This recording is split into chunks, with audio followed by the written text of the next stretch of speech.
یہاں پر فریہ اور رضا صاحب بہت پریشان پولیس اسٹیشن میں ادھر ادھر فون ملا رہے ہوتے ہیں کہ کیسے کوئی مدد مل جائے اور ہیلپ ہو جائے۔ فریہ اور رضا صاحب دونوں ہی گھبرائے ہوئے اور پریشان ہوئے ہوتے ہیں۔ ایسے میں اچانک فریہ کی نظر عامر پر پڑتی ہے اور وہ اور گھبرا جاتی ہے کہ یا خدا یہ کیا معاملہ ہے، عامر یہاں پہ کیا کر رہا ہے۔ اس وجہ سے وہ بہت زیادہ پریشان ہو جاتی ہے اور عامر کے ساتھ اس کے والد بھی ہوتے ہیں۔ یہ چیز دیکھ کے وہ اور گھبرا جاتی ہے اور آگے ایک کمرے میں چھپ جاتی ہے۔ یہاں پہ پولیس والے بھی انسپیکشن کر رہے ہوتے ہیں اور عامر کے والد بھی بہت پریشان ہوتے ہیں اور ادھر ادھر فون ملا رہے ہوتے ہیں۔ رضا صاحب خاموشی سے ایک جگہ بیٹھے ہوتے ہیں اور عامر بھی وہی جا کے بیٹھ جاتے ہیں اور اس کی اپنے والد سے بھی بات چیت ہوتی ہے۔ اور یہاں پر سب اپنی اپنی جگہ حیران پریشان بیٹھے ہوتے ہیں کہ مطلب یہ اچانک سے کیا ہو گیا ایک دم سے۔ اور وہ اس بات پہ بھی غصہ کر رہا ہوتا ہے رضا کے والد کے، یہ ایک دیکھ کے برانڈ ایک میگزین میں اور انسپائر ہو گیا اور گاڑی لے کر چل پڑا۔ یہ سب چیزیں ہو رہی ہوتی ہے اور رضا اور عامر کے والد بہت زیادہ ایٹیٹیوڈ دکھا رہے ہوتے ہیں، بہت زیادہ۔ عامر بھی اس سے تنگ آ جاتے ہیں کہ آپ کو مجھ سے زیادہ گاڑی پیاری ہے، آپ کو میں اتنا پیارا نہیں ہوں۔ اس طرح اس کے عامر کے والد کی پولیس سے بات ہوتی ہے اور رضا صاحب بھی وہاں پہ باتیں سن رہے تھے۔ پھر رضا صاحب کہہ دیتے ہیں کہ آپ مطلب اتنا مت ہمیں فورس کریں، ہم آپ کی ڈیپتھ جتنی بنتی ہے ہم ادا کر دیں گے، جو محمد نے جتنا آپ کو نقصان آپ کی گاڑی کو پہنچایا ہے ہم ادا کر دیں گے۔ تو وہ طنزیہ ہنس دیتا ہے کہ مطلب تم کیا ادا کر پاؤ گے ہمارا نقصان۔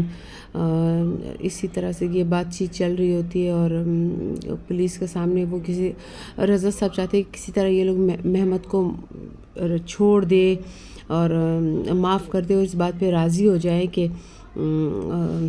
ہم ان کا ادھار چکا دیں گے، جتنا بنتا ہے، جتنا نقصان ان کو ملا ہے، جتنا تاوان ان کو ملا ہے وہ ادا ہو جائے۔ تاوان کی اتنی مہنگی گاڑی ہوتی ہے کہ اس کا نقصان بھی بہت ان کے لیے بہت سالوں وہ نہیں بھر پا سکتے، لیکن وہ پھر بھی رضا صاحب کہتا ہے کہ میں اپنی کوشش کرتا رہوں گا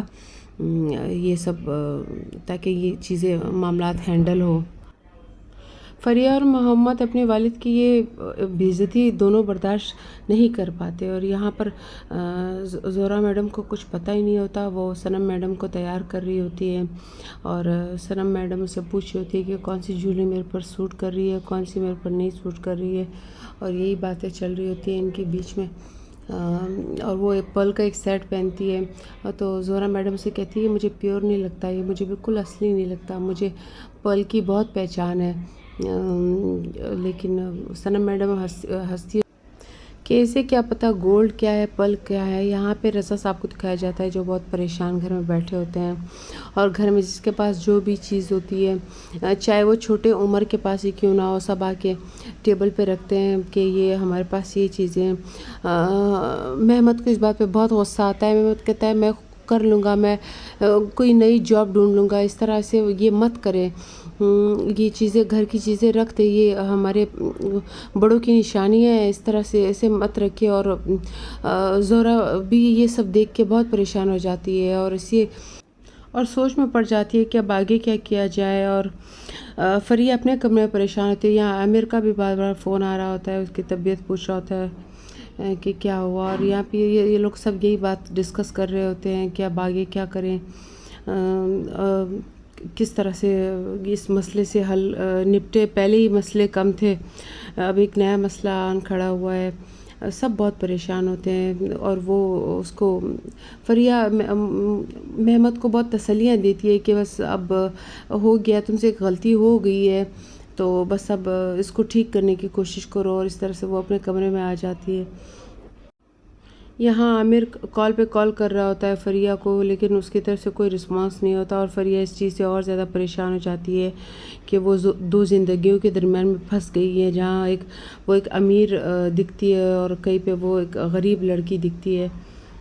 یہاں قرائے اور عامر فریہ کے بارے میں ڈسکس کر رہے ہوتے ہیں کہ وہ بالکل ہی غائب ہو گئی، ہاسپٹل کے بعد سے پھر نظر ہی نہیں آ رہی۔ یہاں زہرا بیگم اپنے کمرے سے نکلتی ہے اور محمد کے ساتھ بیٹھ جاتی ہے اور محمد کو سمجھاتی ہے کہ تم میرے ایک ڈریم بچے تھے، میرے خوابوں کے بچے تھے، میں چاہتی تم بہت اسکول پڑھو، بہت آگے بڑھو، لیکن تمہیں بچپن سے کاروں کا شوق تھا اور وہی کاروں کا شوق تمہیں لے ڈوبا، اور میں تمہیں سمجھاتی رہی ابھی بھی اسکول شروع کرو، ابھی بھی اپنی اسکولنگ کرو، اور سب کچھ ابھی بھی کچھ نہیں بگڑا۔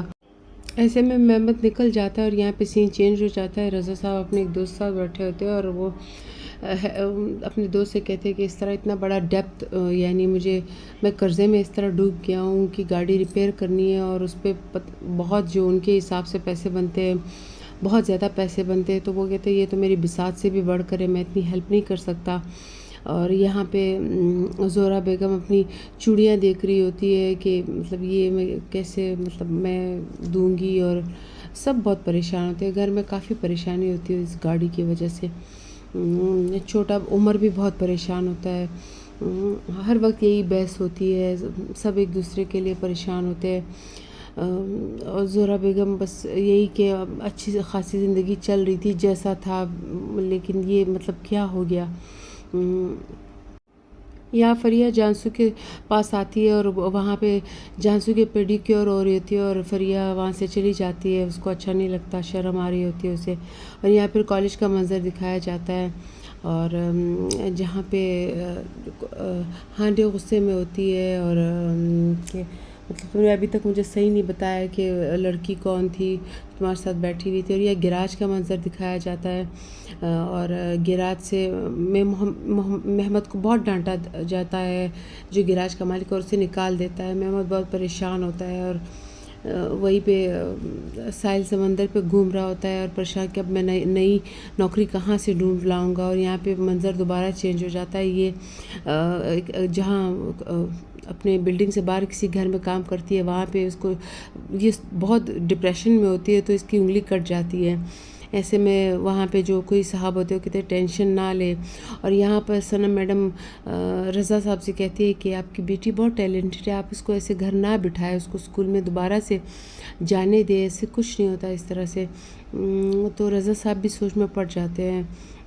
کہ شاید یہ ٹھیک کہہ رہی ہے۔ اس طرح سے یہ لوگ سب اپنی اپنی گاڑیوں میں نکلتے ہیں، سب کے اپنی اپنی بڑی بڑی گاڑیاں ہوتی ہیں اور نکل پڑتے ہیں، لیکن عامر پھر بھی دل میں تھوڑا سا پریشان ہوتا ہے کہ یہ کس طرح کی مسٹری لڑکی ہے،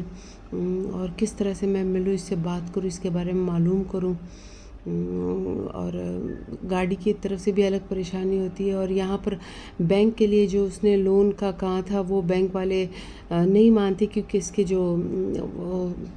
پیچھے سے جو ہے وہ بہت کم ہوتے ہیں، مطلب جو شیئرز ہوتے ہیں، اس وجہ سے بینک والے اس کو سوری کہہ دیتے ہیں۔ یہاں قرائے اور ہانڈے بیٹھے ہوتے ہیں اور عامر پہ آتا ہے اور سختی سے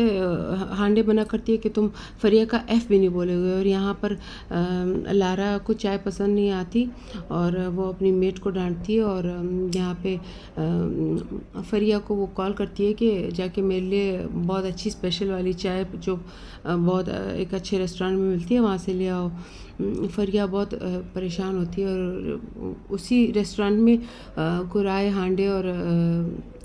عامر بیٹھے ہوئے ہوتے ہیں۔ وہ فریہ یہاں سے گزرتی ہے اور بہت ان کو اگنور کر کے چلی جاتی ہے اور چائے لے کے وہاں سے چلی جاتی ہے۔ اور اب یہاں پر ایک پارٹی کا سین دکھایا جا رہا ہوتا ہے کہ پارٹی ہے اور یہ لوگ